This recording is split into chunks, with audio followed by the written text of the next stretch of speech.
So instead of aggressively arching our back to create that stability, what I want to utilize is the core musculature to create dynamic stabilization of a neutral spine. So ideally our pelvis should be in a somewhat neutral position, maybe it tilted forward just a little bit. Natural or normative value for anterior pelvic tilt is about 10 degrees. So we want to see about a level pelvis or a little bit tilted forward. We want to see a natural curve of the spine. So the lumbar spine should have some arch or some lordosis, but we don't want to see an overarch or an aggressive lordosis. So we want to see a natural curve of lordosis and then a reverse of that curve in the thoracic spine to be kyphotic, and then again more lordotic in the cervical spine. So we want to maintain that natural curve, which would be what we would call a neutral spine.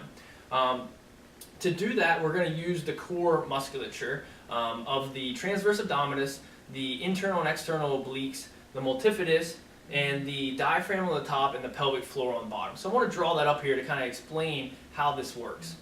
So on the top of the, what I call the abdominal canister, is the diaphragm, and that lives right underneath the rib cage. And ideally, if the rib cage is in a good position, the rib cage will be internally rotated, which will allow the diaphragm to be in this dome position.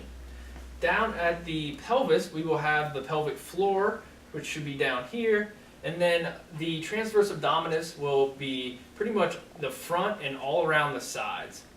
We will then have the multifidus in the back that runs right next to the spine, and then we have the internal and external obliques that run opposite to each other. Now, as you can see, the lumbar spine has this nice abdominal canister of core musculature that will help us maintain a pelvis and a rib cage in a neutral position and maintain the natural curves of the spine. So, as you will see in the next video, what I'm going to have my athletes do is give me an active exhale, which is going to contract or turn on the transverse abdominis and internal and external obliques to pull the rib cage down and the pelvis up so that we're in that nice neutral position.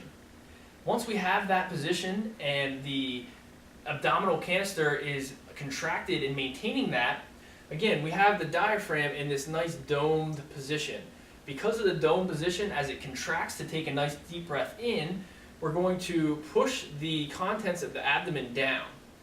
As we push the contents down, the pelvic floor will actually support that pressure coming down and redistribute it 360 degrees around.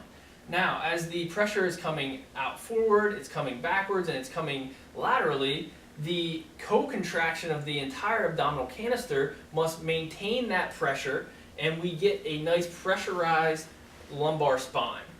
As we take an inhale and the diaphragm flattens out, that actually creates a pressure differential in the thorax, which allows air to come into the lungs.